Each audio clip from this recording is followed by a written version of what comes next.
Hello, my name is Maisha Fox. This is my interpersonal communication project for Liberty University, HSCO 508. Next slide.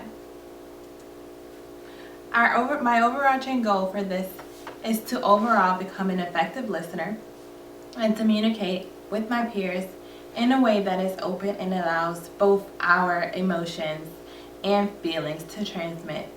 I will strive to use self-disclosure to allow better understanding of me and to be an effective and attentive listener in a way that boasts integrity and loyalty. Next slide. Enlarging the conversation. To enlarge the conversation, one must understand that the conversation is the relationship. What you put into the conversation, just as if it was a relationship, is what you're going to get out. And if someone isn't fully committed, whether it's the talker or the speaker, whether it's the talker or the listener, there will be miscommunications and misunderstandings that should be clarified at the time or the moment of impact. Next slide. A little bit about myself, and this background will kind of intertwine how my personality type is and what was revealed to me in the personality test through Uniquely Yours. But I'm a 28-year-old female, African American descent. I am a product of a two-parent household. I'm one of 4 children. I'm the second born. So there I have already kind of an underlying leadership role, just because I had 2 other siblings that were underneath me who were always watching me. I was born in Philadelphia, however I was raised in Virginia Beach, Virginia, the Hampton Roads area. We moved maybe once or twice, but it was always within the same Hampton Roads area. And if we did move outside, when we did move outside of Virginia, it was to Wisconsin, where my father was from. I'm married. I just celebrated my 1-year anniversary, and my husband and I have a 4-year-old son who's very talkative, if I must say the least. And talking to him has really shown me how bad of a listener I am, or how much I have selective hearing.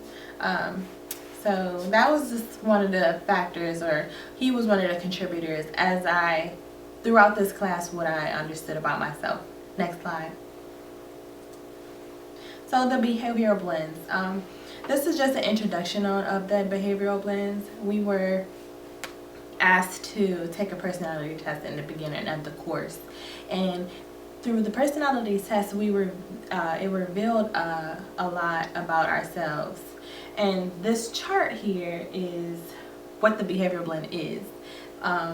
So the D this is called the DISC personality chart, and the D represents an active, task-oriented person who's very direct and driven, who exudes dominance, expects results, and is very direct.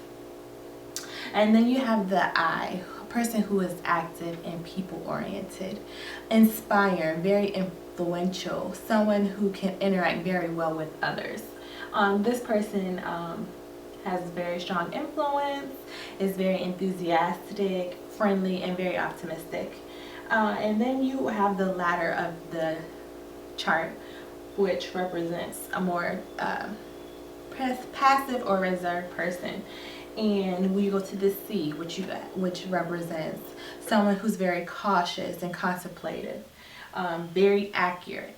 And the S, which stands for steadiness, sincerity, someone who's very patient and modest. The next slide will reveal what is expected of me for my personality blend. Next slide. So what is expected of me personality type is IC. And Mel's Carbonell, in the book How to Solve the People Puzzle Understanding Personality Patterns, states that a person with an IC personality type is very active and passive, as well as task and people oriented. They're not very aggressive or demanding.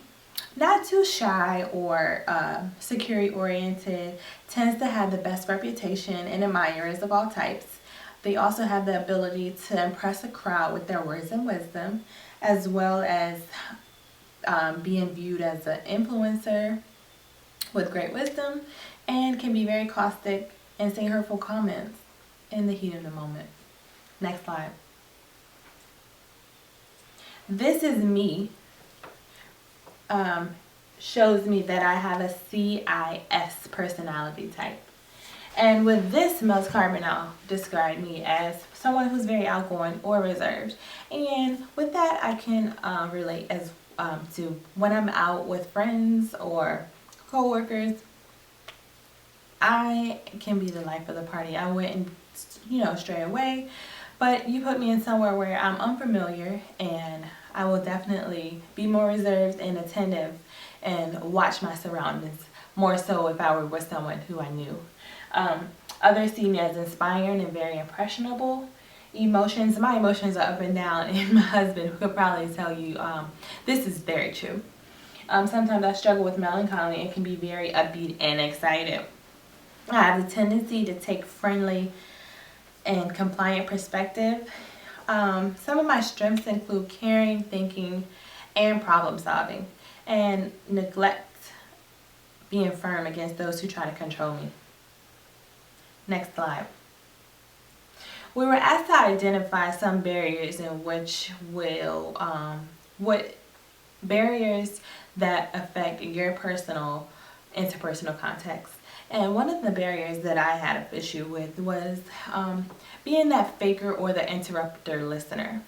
And like I stated before with my son, just talking to him, or even some coworkers or friends or family members, if there's a conversation that doesn't fully grasp my inspiration, if it doesn't really grasp my attention, I'm probably gonna tune you out. And I know that's really bad because as a mother, you want to listen to everything that the child has, but I'm telling you, he's very talkative.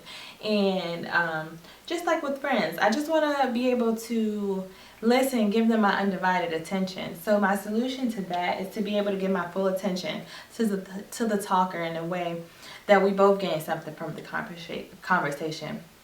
I want to use a mental talk listener card to avoid to avoid interrupting the talker and understand and clarify any underlying misinterpretations. Next slide. Barrier number 2 that identifies with me is self-disclosure, and that's something that I struggle with a lot. It's almost as if I'm a kind of afraid to fully give the listener all of me or all that I want to say, and it sometimes comes off as if I don't really know what I'm talking about, or I'm just very timid as far as speaking in a crowd. And even this presentation gave me hives. But a solution to that is to deepen my relationship, and I don't want to have a surface relationship. Some of the people that come into my lives, some of them have gone away, and I do notice that with those relationships, I didn't fully self-disclose. They didn't really know who I was and what I wanted to convey to them.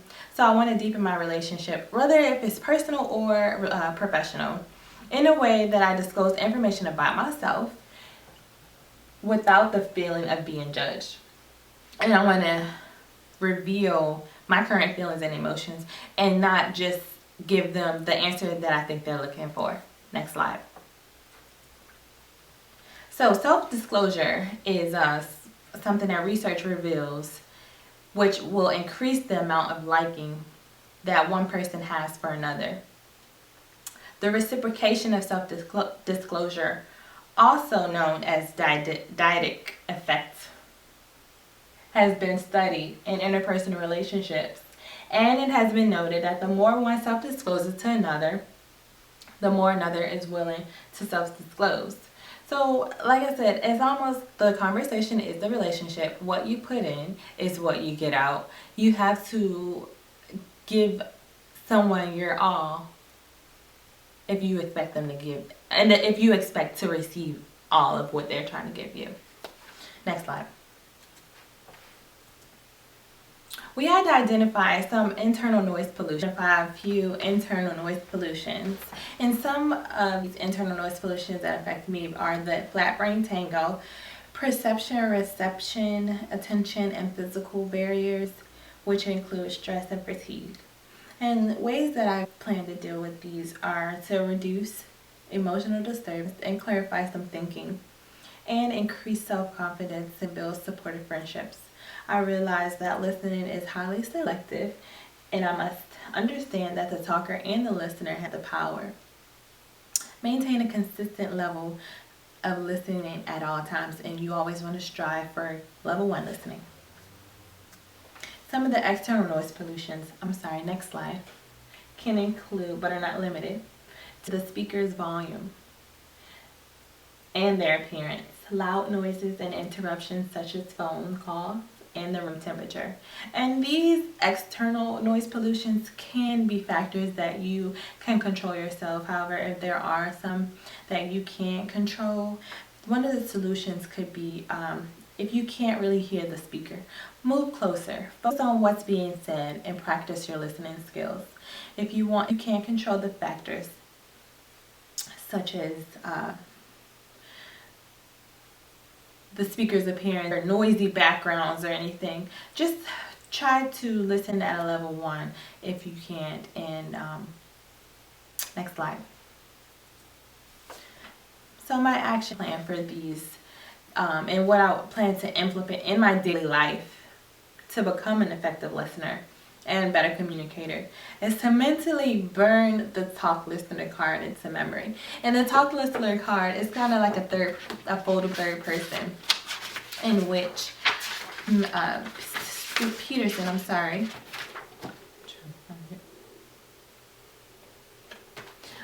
Peterson uses so that the person who's talking knows that they're only supposed to be talking and that the listener should only be listening.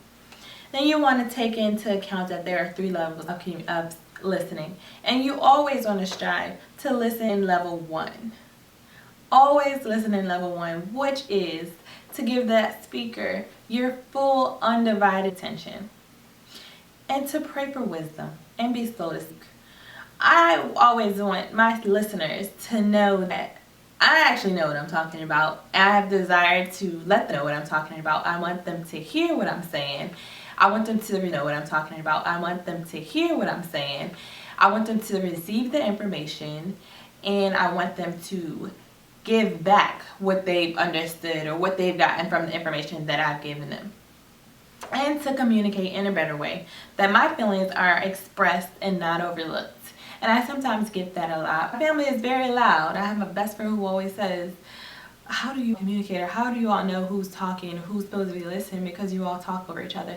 And it's something I didn't really understand, or I didn't not understand, but I didn't realize it until this course and until she said something.